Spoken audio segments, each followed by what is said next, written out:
Bonjour à tous, ici Katsupilami. Alors avant tout, bonne année à tous, en espérant qu'elle commence un peu mieux que pour moi avec ma trachéite et ma sinusite. Mais bon, bonne année donc tout le monde. Je vous souhaite de tenir mieux vos résolutions que moi. J'essaierai quand même, entre autres, toujours plus de vidéos. Mais bon, c'est ce que je dis à chaque fois. Donc, voici les premières sorties sur Urban pour l'année. Alors, on a une Hive, un clan que j'aime bien, mais cette carte-ci, franchement, elle est très moyenne. 7-4, poison 2, minimum 2, bon, ça peut faire du dégât. Surtout si c'est passé sur le tour 1 ou 2, ça permet d'avoir un poison sur le clan, mais je trouve pas que ce soit une carte extraordinaire. Au niveau de son histoire, donc, elle est là vraiment pour résister à Dragon et empoisonner les cristaux, en fait. Voilà, en gros, ce personnage. Au niveau des graphismes, bon, c'est une Hive, hein, mais je la trouve pas non plus particulièrement belle ni moche. Elle est juste moyenne. Bien dessinée, mais pas particulièrement agréable. Icaro, une pie voleuse pour les Montana. Alors, elle, par contre, niveau dessin, je la trouve vraiment très belle. Très fine. Je trouve un petit peu dommage pour le cigare, mais bon, ça c'est une question de goût. 7-2, moins un vie adverse, minimum 0, pardon, d'après le repère de Zapatan, voilà, minimum 0. En général, c'est plutôt fiable. Je trouve que c'est pas mal, hein. Pour 2 étoiles seulement, ça fait 3 dégâts assez faciles, avec en plus le bonus du clan, franchement, c'est pas mal du tout. Après ça, on a Grey.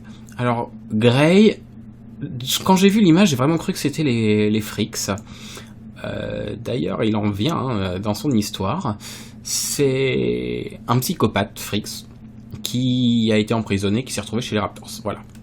En gros, pour l'histoire, beaucoup de puissance, 8 sur une 2 étoiles, avec un dégât égal dégât adverse. Et ça peut être très bon. Alors, il faut le jouer au bon moment, hein. Il faut pas le jouer contre des Geist ou des trucs comme ça, mais ça peut être très bon.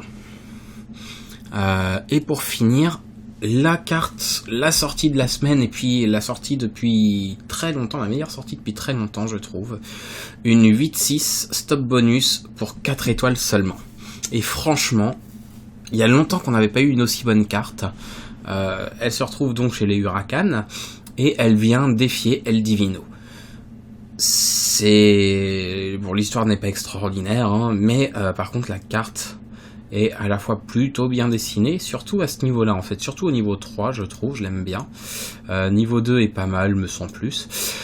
Mais par contre, niveau stat, elle est vraiment exceptionnelle, je trouve. Voilà.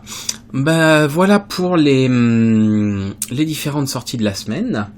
Et puis je vous souhaite très bon jeu, très bon visionnage, même si je le dis un petit peu tard. Encore une fois, bonne année. Et puis, il va y avoir d'autres types de vidéos, puisque je suis en train d'essayer de faire une vidéo de présentation, par exemple, là, actuellement, de ma Dark Glider, la souris que j'ai, parce que je me demande toujours quel matériel je dois prendre, lequel est le plus confortable, le plus ceci, le plus cela. Je vais pouvoir tester des souris, je vais pouvoir en utiliser d'autres, et j'en ai commandé une dernière sur internet, la The Z.